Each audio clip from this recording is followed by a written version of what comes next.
It is 9 at night and your bedroom is still trying to bake you. You lie there on top of the sheets, not under them, in the dark, and the ceiling holds the whole day's heat over you like a hand. The fan just pushes the same warm air around the room, you can feel it, a warm breath, over and over. You get up and stand at the open window because the air outside finally feels cooler than in here, and that is the cruel joke of it, the night has cooled off out there, and your room did not get the message. You flip the pillow to the cold side. 10 minutes and the cold side is gone.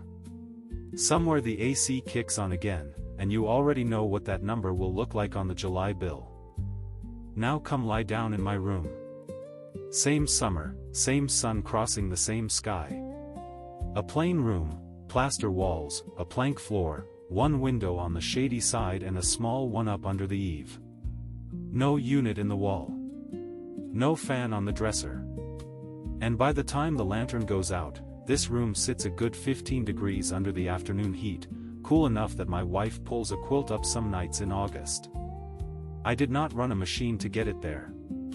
I spent about 3 minutes on it, twice a day, and most of that work was closing things. My name is Jonas, and I am Amish, and today I am going to teach you to catch the cold. That is really all this is. The night hands you cool air for free, every single night, even in a heat wave, and almost everybody in a modern house throws it away by morning and pays a power company to make more. We will walk the old ways a room stays cool, how you flush it with night air, how you build cold into the stone and water of the place so it feeds you back through the day, a wet sheet trick that is magic in dry country and near useless in wet, how you set 2 windows so the hot air climbs out the top of the house on its own, and how you stop the sun before it ever gets in. Simple things. 3 minutes and no cord. But hold on to one question the whole way down, because it is the thing nearly every one of you does exactly backwards, and it bakes your bedroom every afternoon of the summer. When the day gets hot and stuffy and you want some air, should you open the window, or shut it? You think you know. Hold it till the end. Start with the free half, the one that costs nothing and starts tonight, the night flush. Here is the plain truth your own porch already knows, the air outside is not hot all day. It drops after sundown, and by 2 or 3 in the morning it is often 15, 20 degrees cooler than your closed-up bedroom. That cool is a gift, sitting right outside your wall. When the evening air turns and finally feels cooler than the house, put the back of your hand out the window, you will feel the minute it flips, throw the place open. Not one window. Every window you can, and the interior doors too, so the whole house breathes through. Let it run all night, and the cool pours in and settles into the floors and walls while you sleep. And here is the part everybody forgets, the part that turns the whole trick from a nice idea into a cold room, at first light, before the sun has any real bite in it. 5, 6 in the morning out here, you go around and shut it all. Every window down. Every shade pulled. You seal that cool inside before the day can find it. That is the whole game. You are not cooling the air so much as trapping the night and refusing to let the afternoon in. A house closed up tight at dawn will coast cool for hours on the cold it swallowed in the dark, the same way a cellar stays cold with the door shut. Leave those windows open into the day, to keep the air fresh, and you have simply invited the 90-degree afternoon to move in and undo every bit of it. Cool at night, shut by day. Say it back to yourself, because it is the opposite of what feels natural, and it is the spine of this whole thing. Now, the night flush works better in some rooms than others, and the reason is a thing the old builders understood in their bones: mass. A puff of air has almost no cold in it, open the window and the cool is gone the second the sun hits. But stone, brick, tile, thick plaster, a jug of water, those hold cold. They soak it up slow through the night and give it back slow through the day, like a warm brick under the covers gives back heat in winter, only run backwards. That is why the old stone farmhouses stay cool through a heat wave when a thin modern box with hollow walls is an oven by noon. The old house has thousands of pounds of cold stone in it, charged every night, bleeding it back all day. You cannot pour a stone wall into your apartment tonight. But you can borrow the same trick with the cheapest heavy thing there is, water. Water holds more cold for its weight than almost anything in your house. So fill jugs.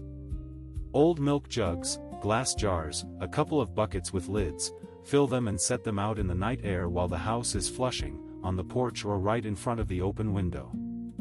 Let the cold night soak into that water for a few hours.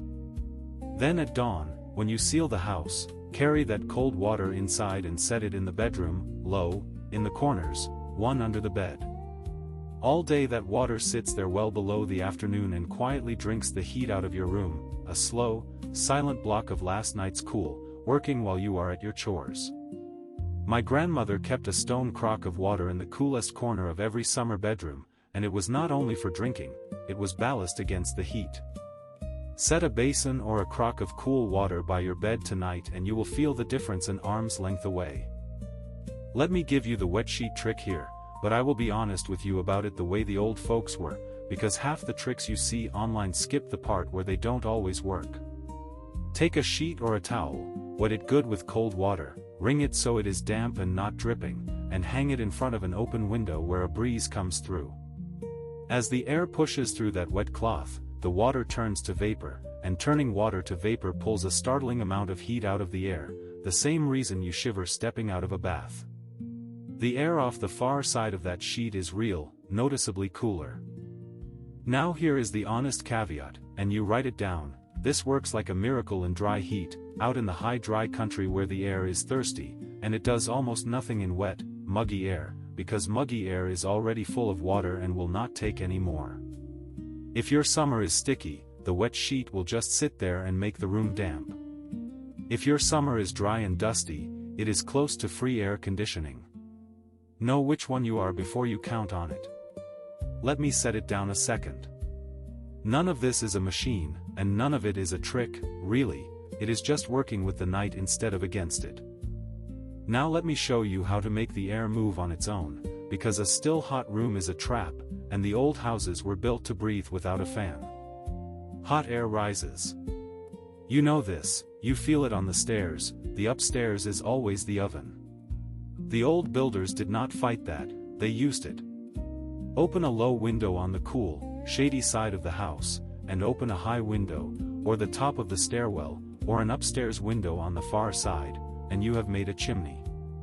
The hot air, already trying to climb, pours out the high opening, and that pulls cool low air in behind it, all by itself, no fan and no cord. They called it the stack effect and built whole houses around it, tall center halls, transom windows over the doors, a cupola on the roof. For your bedroom tonight, crack the window low on the shady side, open something high above, a landing window, an attic vent, the far upstairs room, and prop the doors between so the air has a road. You will feel the draft start on its own within the minute. The bigger the gap in height between the low opening and the high one, the harder it pulls, which is why sleeping low matters too, because the coolest air in the house is always pooled at the bottom. But the biggest heat of all never comes in through the air. It comes in through the light. Sun landing on your window is a little furnace pointed straight into the room, glass lets it in and then traps the heat behind it, same as a parked car. And here is what folks get wrong: once sunlight is through the glass, a curtain barely helps, the heat is already inside. You have to stop the sun outside, before it touches the glass.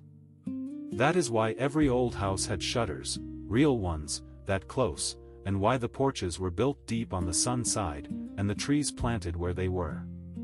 Shade the window from outside and you kill the heat before it is born.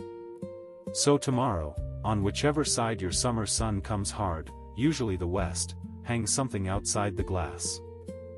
An old shutter, a board, a length of burlap on the porch rail, even a leafy branch propped up will do. Outside beats inside every time. And it ties back to something I showed you before: we whitewash the barn roofs and the attic for exactly this reason. A pale surface throws the sun's heat back instead of drinking it. Same war, the roof and the window both, don't let the sun land where it can get in. Now, sleep low.